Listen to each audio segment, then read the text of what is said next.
But the reaction is split. I think partly on the American side, it's one sort of reaction, more sympathetic to her than the British side. And the victim industry, you know, the people that like to think of themselves as victims, they identify with her, whereas those who probably think a little bit more like individuals and stiff upper lip and all that are against. Two examples.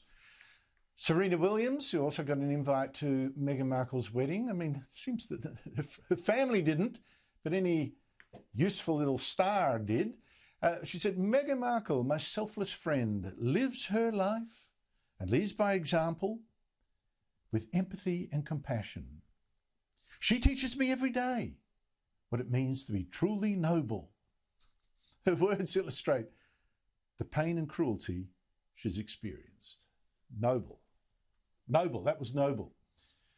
At the other end of the scale, there's British presenter Piers Morgan, who used to hang out with Meghan Markle a little bit, called it a shocking betrayal of the royal family. This is a 2-hour trash-a-thon of our royal family, of the monarchy, of everything the Queen has worked so hard for, and it's all being done as Prince Philip lies in hospital. They trash everybody. They basically make out the entire royal family a bunch of white supremacists by dropping this race bombshell without... What's that phrase? They didn't name which one it was. They just throw it out there so it could be any member of the royal family. And Harry says, I'll never say who it was. Joining me is Brendan O'Neill, who I think, and no apology at all to Piers Morgan, is the most acute commentator in Britain on not just politics, but social trends. He's also editor of the online magazine Spiked.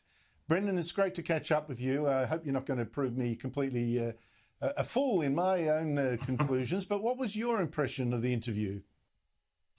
I thought it was a grotesque betrayal of the royal family and of the Queen, and I say that as a Republican. I am someone who would like, at some point in the future, to abolish the monarchy, but this was just completely out of order. What we had was Prince Harry, grandson of the Queen, and his wife, Meghan Markle, trashing the monarchy, trashing the Queen by implication, even though they said they had respect for her, but they rubbished the institution that she represents. This was an assault on their family. This was an assault on an institution that took them in. It was a narcissistic victim complex display, and I thought it was all really rather repulsive. But looking at Twitter, and I'll go through this later with Daisy Cousins, some of the reaction, clearly it appeals to a certain constituency, this poor us sort of weepy waily, playing the victim card, playing the racism card.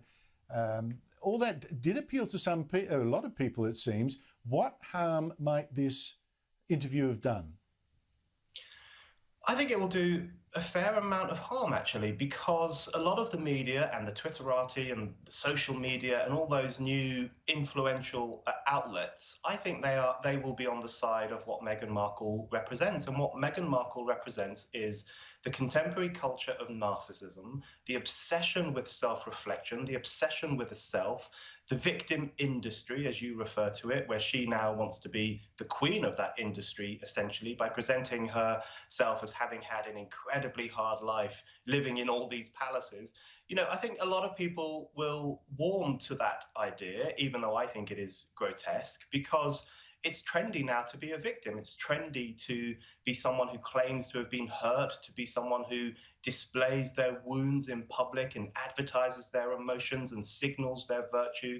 That's the kind of contemporary trends, and that's what Meghan Markle represents. And of course, that's fundamentally what runs so counter to someone like Queen Elizabeth. The Queen is the precise opposite of Meghan Markle. She doesn't express her emotions in public. She doesn't think constantly about herself. She has sacrificed her whole life to duty and loyalty and to her constitutional role. And that's where the clash really comes from. This is a clash between the modern culture of narcissism as represented by Meghan Markle and the older culture of loyalty and duty as represented by the Queen. That's really what's going on here. Brendan, can I just ask you whether you think there's the ring of truth to some of the, well, particularly the most damaging claim, although it's very short, suspiciously of detail and a name and all that, the claim that one of the royals is so racist that they speculated about the skin colour of the child to come, and that this was somehow linked into denying their child, it was the son Archie, the title of prince, etc., etc. Is the royal family racist? Well, you know, I mean, I have no idea if any of this took place. I'm incredibly skeptical, simply for the fact that the royal family took Meghan in. They were incredibly warm to her, as we understood, and that's how most people will have interpreted it. You know, she got engaged to Harry, she got married to Harry. It was a massive, massive, extravagant wedding watched by millions of people. Our understanding was that she had been welcomed into the royal family. But then what's happened is that she's turned around and spread these stories about the royal family. We don't know if they're true or not. She's trashed the institution. She says they didn't make me feel welcome. But in fact, what she's saying is they didn't bow down to my every demand. She seems to have made no effort whatsoever to fit into an institution that has existed for centuries, and instead imagined that it would mold itself around her and her needs.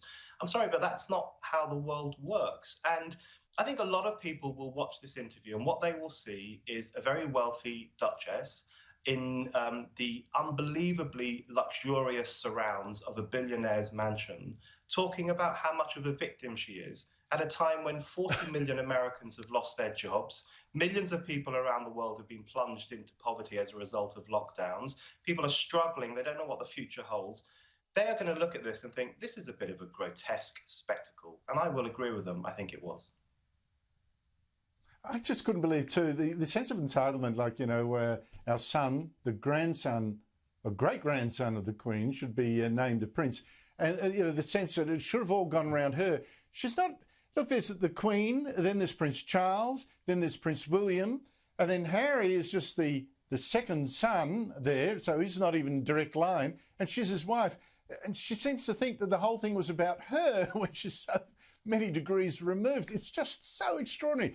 And this is the thing that I found quite amazing, quite telling, quite revealing about this 2-hour sit-down. In 2 hours, there was not a single admission from either of them that they had themselves might have done one or two things wrong, might have contributed to this by being paranoid or too selfish or running away or nothing, absolutely nothing. In 2 hours, not one hint of self-criticism. No, absolutely. You know, this is the modern culture. People are obsessed with themselves, but completely incapable of genuine self-reflection and genuine self-criticism. The idea that Meghan in particular was this pure creature who went into the royal family with perfect intentions and did everything that you might expect someone like her to do, but it was the royal family who constantly did everything wrong. I mean, no one is going to buy that. No one is going to believe that. The truth of the matter is, this is the truth. Yes, that's right. Actually, some people are going to buy that, but I think lots of sensible people will push back against that narrative.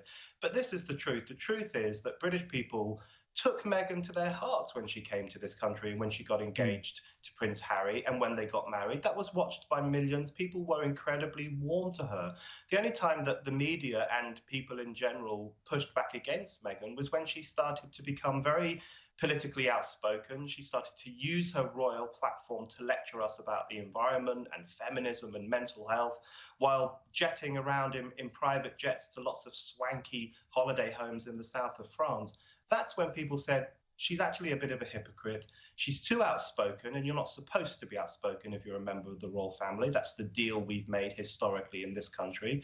And that's when people started pushing back against her. It wasn't racism. It wasn't anti-American hatred. It was just skepticism of someone who had come into the royal family and seemed to be using it for their own gain.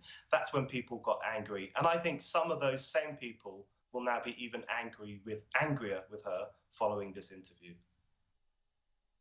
Yes, and I wouldn't want people to forget how she also swanned up to Wimbledon and cleared a whole stand just for her and a few friends and wouldn't let anyone sit near her or even take photographs anywhere in her vicinity. I thought that was also quite telling, a sense of privilege. Brendan O'Neill, thank you so much indeed for your time. Thanks, Andrew.